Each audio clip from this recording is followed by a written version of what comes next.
दोस्तों नमस्कार। Chief justice Ranjan Gogoi जब रिटायर हुए तो चंद दिनों के बाद ही उन्हें सरकार ने राज्यसभा के लिए मनोनीत कर लिया। और तब यह सवाल पहली बार उठा, क्या उन्हें यह इनाम के तौर पर दिया गया? यानी उनके कालखंड में जो फैसले हुए वो सब सरकार के अनुकूल थे। बात आई गई हो गई। उसके बाद चीफ जस्टिस DY चंद्रचूड़, पूजा का मौका था और चीफ जस्टिस के घर पर प्रधानमंत्री पूजा के लिए पहुंचे ही नहीं, बकायदा तस्वीर जारी हुई, वीडियो जारी हुआ। और यह अपने तरीके की भारत के कम से कम जुडिशरी सर्कल में पहली तस्वीर थी जिसमें चीफ जस्टिस ऑफ इंडिया के घर पर देश के प्रधानमंत्री पूजा पाठ साथ में कर रहे हैं। यह बात भी आई गई हो गई। उसके बाद चीफ जस्टिस BR गवई जब सुनवाई कर रहे थे तो एक वकील ने उन पर जूता फेंक दिया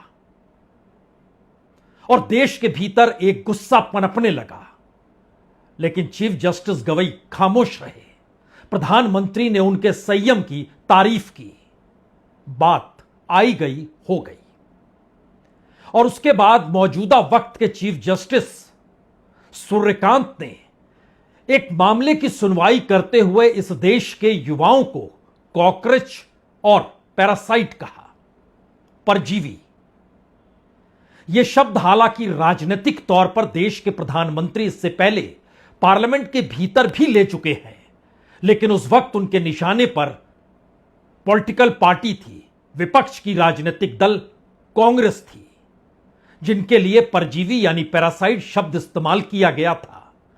लेकिन चीफ जस्टिस ने जब पैरासाइट भारत के युवाओं से जोड़ा और उसे कॉकरोच तक कह दिया, तब इस देश के भीतर जो सवाल चीफ जस्टिस को लेकर और उनके दिए गए शब्दों के बयानों को लेकर कहे जाने लगे, उससे देश में इतना ज्यादा उबाल हुआ कि 24 घंटे बाद ही चीफ जस्टिस ने कहा नहीं नहीं, इसका यह मतलब नहीं था।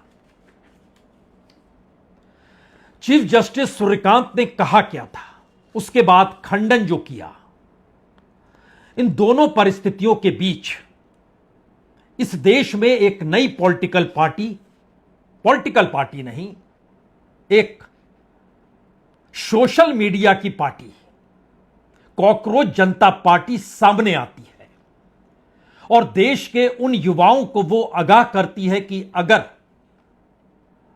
आपके जो सवाल हैं उन सवालों का जवाब चाहिए तो आप साथ में खड़े हो जाइए।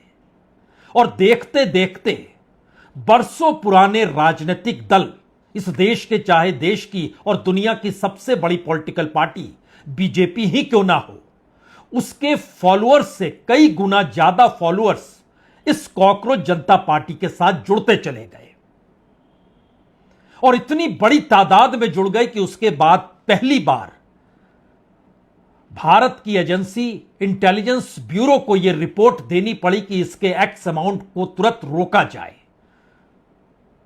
और कहीं ना कहीं देश के भीतर इसको लेकर एक हलचल जो है वो शायद अच्छी चीज नहीं है।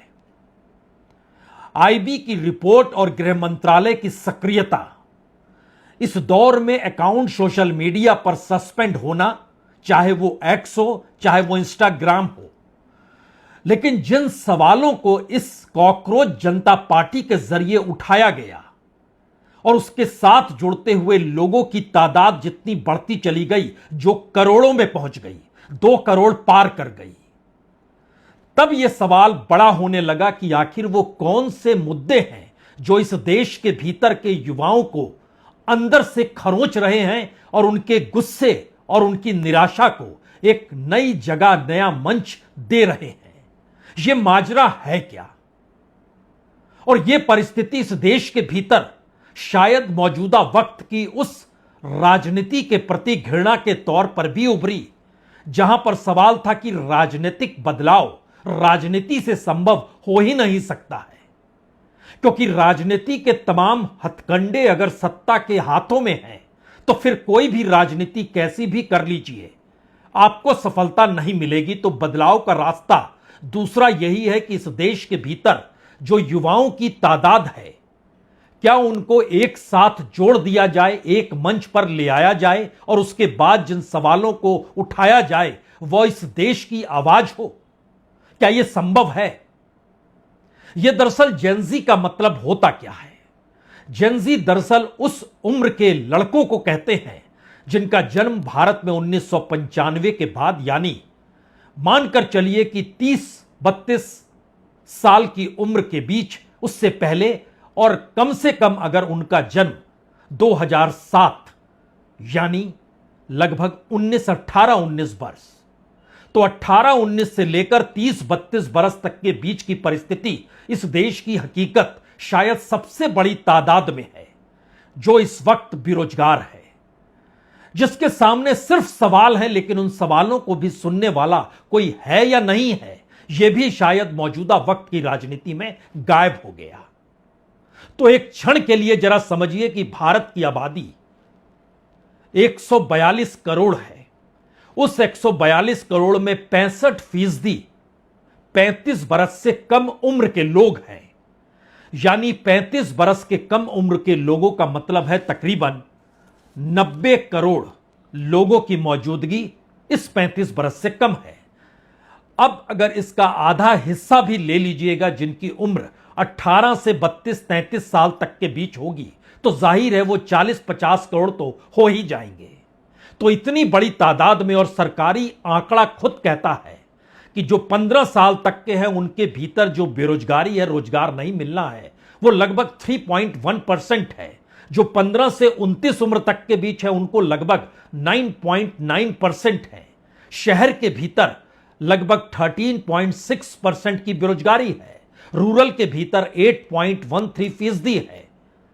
लेकिन इसका दूसरा सच एक और है। जब हम सोशल मीडिया का जिक्र कर रहे हैं, कॉकरोच जनता पार्टी का जिक्र कर रहे हैं, बेरोजगारी का जिक्र कर रहे हैं, जॉबलेस डेवलपमेंट जो इस देश में हो रहा है उसका जिक्र कर रहे हैं, बढ़ती हुई इकोनॉमी में कॉरपोरेट कहां कहां किस किस चीज को अपने हाथ में ले गया उसका जिक्र कर रहे हैं, और इस देश के भीतर परिवर्तन का मतलब चुनाव होता है, तो फिर चुनाव में वोट का जिक्र भी कर लीजिए। इन तमाम मुद्दों को इस पॉलिटिकल पार्टी ने उठा दिया, और शायद भारत के भीतर का एक सच सरकारी तौर पर यह भी है कि हर बरस 80 लाख छात्र जो होते हैं वो ग्रेजुएट होते हैं। उन ग्रेजुएट 80 लाख में से तकरीबन 25 लाख के पास कोई काम ही नहीं होता है, बाकी कुछ इधर उधर चले जाते हैं। आप कह सकते हैं कुछ सरकार के लाभार्थी के तौर पर होंगे, कुछ कहीं रोजगार कर रहे होंगे, कुछ कहीं मेहनत मजदूरी कर रहे होंगे, लेकिन हर बरस अगर ग्रेजुएट की तादाद 25 लाख के लगभग बेरोजगार की स्थिति में है, तो यह 30% लोगों का क्या होगा? इस स्थिति में क्या भारत के भीतर मौजूदा वक्त में राजनीतिक परिस्थितियों से घृणा करने वाले युवाओं की तादाद है? यह चुनाव के प्लेयर नहीं है, लेकिन यह सोच उस राजनीति के समानांतर एक बड़ी रेखा कहीं खींच तो नहीं रही है, जिसका जवाब इस दौर में नीट की परीक्षा लीक होने के बाद रद्द कर दी गई। इस देश के 23 लाख छात्र उसमें बैठे थे। उन 23 लाख छात्रों के घर के भीतर कितना अंधेरा है, कितनी निराशा है। मौजूदा वक्त की परिस्थितियों से लेकर उनके घर के भीतर क्या स्थिति है? मौजूदा राजनीतिक सत्ता क्या झांक कर देख रही है, या ये वही सवाल हैं जो धीरे धीरे बड़े होते चले जा रहे हैं? और शायद इसीलिए पहली बार यह सवाल भी उठा कि जेनजी अगर अपने मुद्दों को लेते हुए गैर राजनीतिक तरीके से परिस्थितियों को उठाने लग जाए तो क्या यह बदलाव और परिवर्तन का एक पॉलिटिकल ट्रांसफॉर्मेशन तो नहीं होगा? यह बड़ा महत्वपूर्ण है, क्योंकि जब यह पार्टी बनाई गई तो उसको बनाने वाले अभिजीत तिपके जो हैं, वो यूं तो महाराष्ट्र के औरंगाबाद, जो अब संभाजी नगर के तौर पर जाना जाता है, वहां से आते हैं, लेकिन इस वक्त बोस्टन में पढ़ाई कर रहे हैं। उससे पहले वो आम आदमी पार्टी के साथ भी जुड़े थे, लेकिन उससे कहीं ज्यादा महत्वपूर्ण यह है कि वो अपने तौर पर अपनी बातों को जो रख रहे हैं वो शायद उस जेनजी को कहीं ना कहीं उन परिस्थितियों से जोड़ रहा है जिन परिस्थितियों को राजनीति इस देश में बदल पाने में सक्षम नहीं हो पाई। वो क्या कह रहे हैं हमें लगता है उससे पहले कहीं ज्यादा महत्वपूर्ण है जिन 5 वादों का उन्होंने जिक्र किया, उसको पहले इसलिए सुन लीजिए क्योंकि इसके बाद के पन्ने बतलाएंगे कि भारत के भीतर की परिस्थितियां किन सामाजिक, आर्थिक, राजनीतिक हालातों का मिश्रण है और उसमें नई परिस्थिति कैसे एक ट्रांसफॉर्मेशन की दिशा में भारत की राजनीति को बदल सकती है। 5 वादे जो इस पार्टी की तरफ से किए गए उसमें कहा गया कि रिटायर्ड सीजीआई को राज्यसभा भेजने वाली इनाम वाली राजनीति बंद होगी। यानी चीफ जस्टिस रहे रंजन गोगोई राज्यसभा में गए, एक सवाल पार्लियामेंट के भीतर नहीं उठा पाए और 6 बरस तक वो रहे और वहां से निकल गए। यह एक ऐसी परिस्थिति थी जिसने पहली बार उस नेक्सस को खुले तौर पर उभार कर रख दिया जिसके दायरे में अभी तक सिर्फ कॉरपोरेट आता था, पूंजी आती थी, पॉलिटिकल पार्टीज आती थी, लेकिन जुडिशरी भी उसमें आ जाएगी, यह कल्पना किसी ने नहीं की थी। तो पहला वादा है कि सीजीआई को राज्यसभा भेजने वाली इनाम वाली राजनीति पर प्रतिबंध। दूसरा वादा उसने किया कि किसी भी वैध वोट को डिलीट करके जो मुख्य चुनाव आयुक्त करेंगे तो उसके खिलाफ यूएपीए लगाया जाएगा, यानी चीफ इलेक्शन कमिश्नर। जैसे ही जिक्र होता है कि किसी वैध वोट को डिलीट या फिर वोटिंग राइट छीनना लोकतंत्र पर हमला माना जाएगा और सीएसी के खिलाफ यूएपीए लगा दिया जाएगा, तो यह मैसेज दरअसल मौजूदा वक्त की उस राजनीति को छू ही लेता है जिस राजनीति में चुनाव के जरिए बदलाव सोचा गया, लेकिन बदलाव कैसे होगा अगर यह चीजें एक झटके में इंप्लीमेंट होती चली गई, जिसका जिक्र तमाम अपोजिशन पॉलिटिकल पार्टीज करती चली गई। लेकिन यहां पर यह कॉकरोच जनता पार्टी कोई पॉलिटिकल पार्टी नहीं है, वो उन मैसेज को सामाजिक और आर्थिक परिप्रेक्ष्य में इस देश की राजनीति को चुभा रही है। तीसरा है कि महिला आरक्षण 33 नहीं, 33 नहीं, 50%, लेकिन इसके लिए पार्लियामेंट की संख्या बढ़ाई नहीं जाएगी, जिसका जिक्र मौजूदा सरकार कर रही थी। और यह 50% पार्लियामेंट के भीतर एमपीज को लेकर भी और कैबिनेट में बनने वाले मिनिस्टर्स को लेकर भी। चौथा वादा जो अंबानीज और अडानीज की जो मीडिया हाउसेस हैं जो उन्होंने खरीद लिया, और खरीदने की परिस्थिति में कहीं पैसे के जरिए खरीदा गया और कहीं सरकार के साथ मिलकर इस देश की जांच एजेंसियों के आश्रय कब्जा कर लिया गया, उसको रद्द कर दिया जाएगा। एक स्वतंत्र मीडिया बनाने की कोशिश होगी। एमएलए और एमपी, यह 5वां वादा है जो दल बदल करते हैं चुनाव लड़ने पर रोक और 20 बरस तक किसी भी पब्लिक ऑफिस में ये किसी पद पर नहीं जा सकते, इसका वादा वो कर रहे हैं।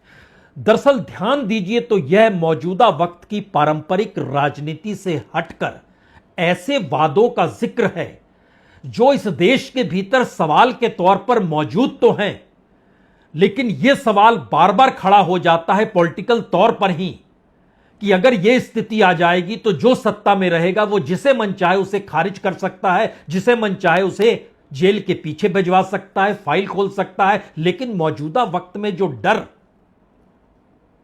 और जो नफरत भारत की राजनीति में समा गई, तो क्या यह कॉकरोच जनता पार्टी की उत्पत्ति वाकई सीजीआई ने जो कहा था उसी के जरिए हुई?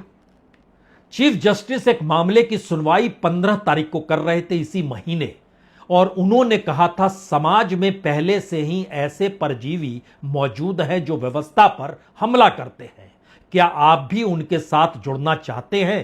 कुछ युवा ऐसे हैं जो रोजगार नहीं मिलने और पेशे में जगह ना बना पाने के कारण कॉकरोच की तरह हर जगह फैल जाते हैं।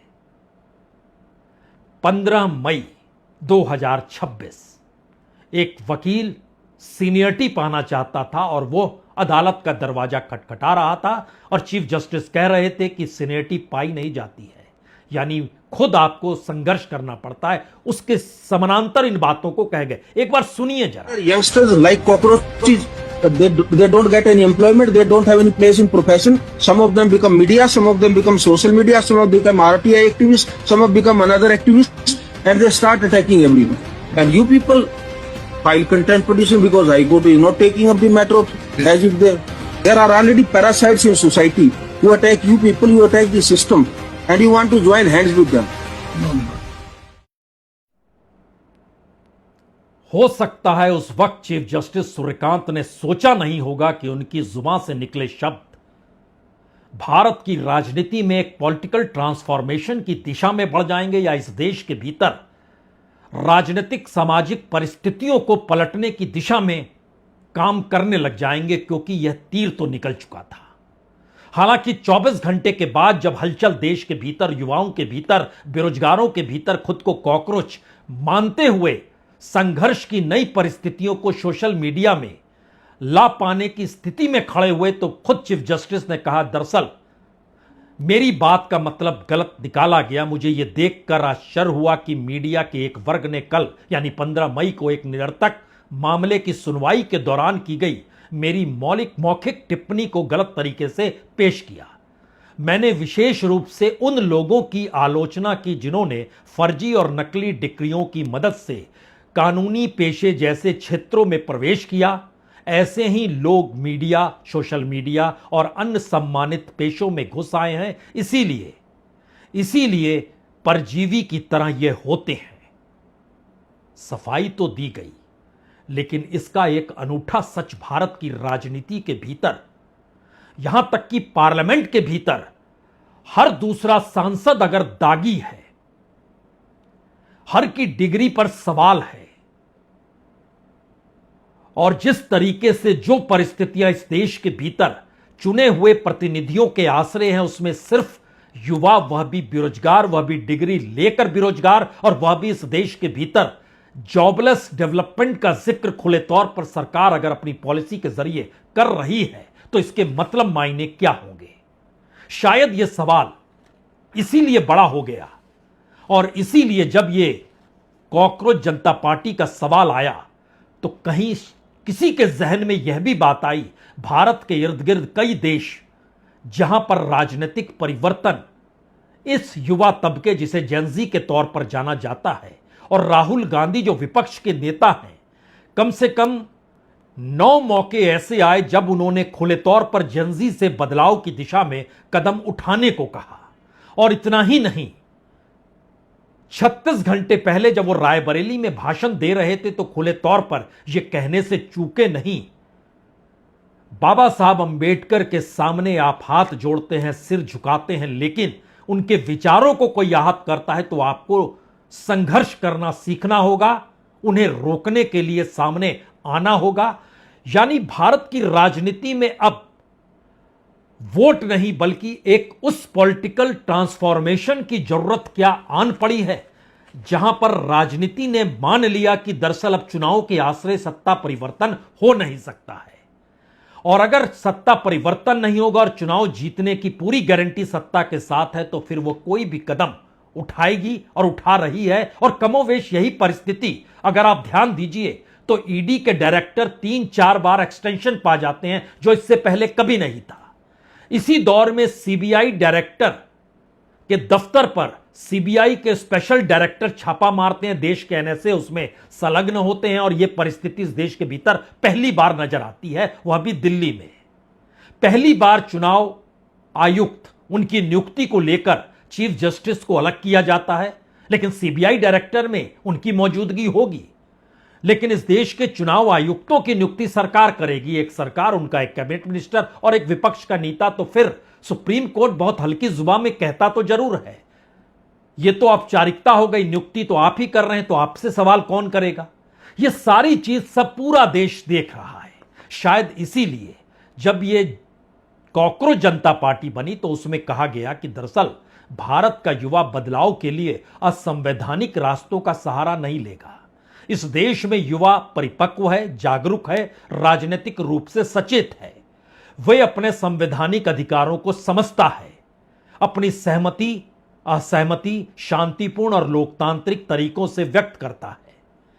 और शायद इसीलिए ध्यान दीजिए, इस देश के भीतर में संविधान का सवाल, संविधान को मुद्दा बनाने की स्थिति में विपक्ष के नेता राहुल गांधी यह कहकर लाए कि संविधान ही खारिज कर दिया गया, तो फिर बचा क्या।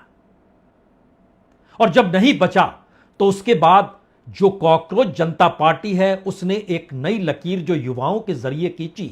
दरअसल उसने उन पॉलिटिकल पार्टीज को आईना दिखा दिया जो कास्ट और रिलीजन के आधार पर अपने वोट बैंक को देख रहे हैं। वो हिंदू है या मुस्लिम है, वह ओबीसी है या शेड्यूल कास्ट है, वो ऊंची जाति का है या इकोनॉमिक बैकवर्ड क्लास का है। इसमें चीजें बढ़ती चली गई, लेकिन एक झटके में अगर युवाओं का जिक्र होगा तो कितनी बड़ी तादाद है जो कि 2 से 3 दिनों में 2 करोड़ से ज्यादा फॉलोअर इंस्टाग्राम पे नजर आने लगते हैं। और यह सब कुछ जिस तरीके से सोशल मीडिया में रेंगता है उसमें युवा अपने आक्रोश को अपने शब्दों के जरिए अलग अलग मीम्स बनाकर, अलग अलग पोस्टर्स बनाकर जिस तरीके से काम करता और खुद को व्यक्त करता है, उसके दायरे में या उसके निशाने पर करप्शन है, बेरोजगारी है, राजनीतिक व्यवस्था का मजाक उड़ाने वाले मीम्स हों, छोटे छोटे वीडियो हों। जरा पोस्टर्स को देखिए जो कॉकरोच जनता पार्टी के जरिए इस दौर में सोशल मीडिया में रेंग रहे हैं।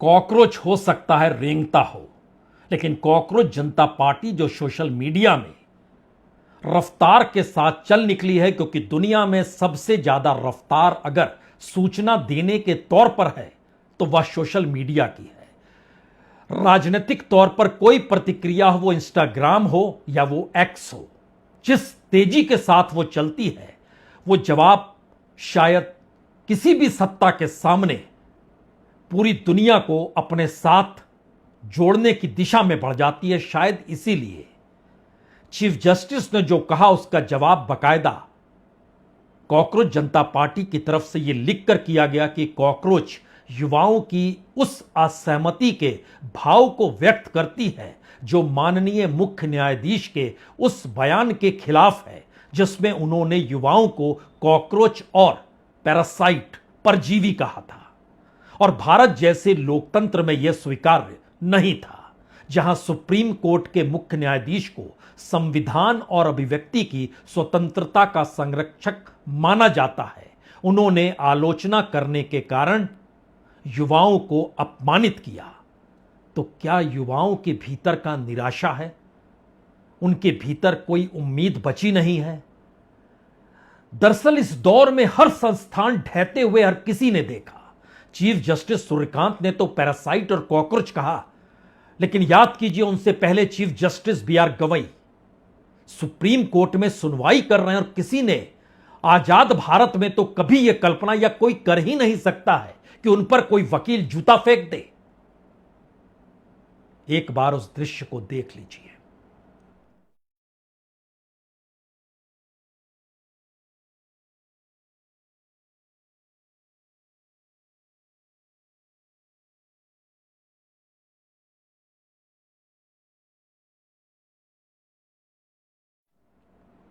अब हो सकता है यह सवाल आपके जहन में जरूर आए, संविधान की व्याख्या करने वाली सुप्रीम कोर्ट इस देश में संवैधानिक अधिकार जो मौलिक अधिकार के तौर पर जनता के साथ जुड़े हैं, अगर वहां भी हनन हो रहा हो, जो शायद वोटिंग के अधिकार का जिक्र करने का बात एसआईआर के जरिए निकली, तो जो संविधान में चेक एंड बैलेंस अलग अलग इंस्टीट्यूशंस के जरिए यह सोचकर कही गई कि कहीं कोई तानाशाह ना हो जाए और अगर कार्यकारी के अधीन ही सारे संस्थान काम करने लगेंगे तो फिर आप रोक भी नहीं सकते हैं कि वो कोई फैसला ऐसा ना करे जिसके बाद इस देश के उन युवाओं के भीतर यह बड़ा सवाल हो कि आखिर वो जाएं तो कहां जाएं। इस देश की प्रीमियर जांच एजेंसी सीबीआई से ईडी तक सबने देखा।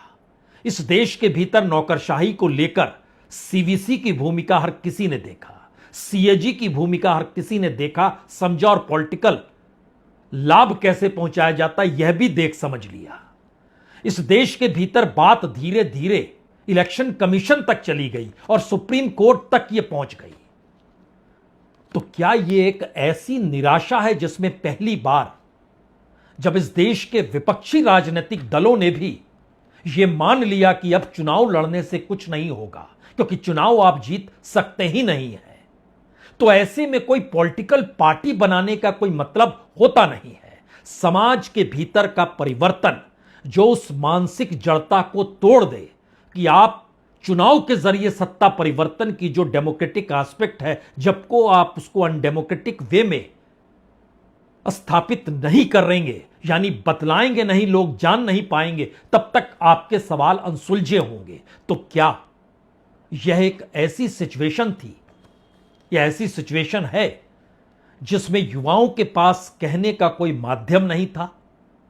सरकार से वो बेहद नाराज थे, हताशा बहुत ज्यादा थी और इस हताशा से बढ़ते बढ़ते परिस्थिति कहीं उस डिजाइन में आकर खड़ी तो नहीं हो गई है जो आने वाले वक्त में किसी नए संदेश को देने की दिशा में बढ़ तो नहीं जाएगी? क्योंकि भारत की राजनीति में भी एक व्यापक परिवर्तन पहली बार खुले तौर पर विपक्ष के नेता के माध्यम से राहुल गांधी के जरिए तब आया जब उन्होंने कहा कि सिस्टम में 90% है ही नहीं और जब तक वो मेन स्ट्रीम में नहीं आएगा तो उसके अनुकूल फैसले नहीं होंगे। जब भारत जोड़ो यात्रा करते करते वो मुंबई पहुंचे और धारावी के बगल से जब उनकी यात्रा निकल रही थी तो उस दिशा में हाथ उठाकर कहते हैं अगर ये कॉरपोरेट अडानीज को सौंप देंगे और जो सौंप दिया गया है तो फिर यहां रहने वाले लोग या इस देश के भीतर का हुनर या इस देश के भीतर का लेबर या इस देश की नब्ज के जरिए जीने वाला पूरा समाज कहां जाएगा?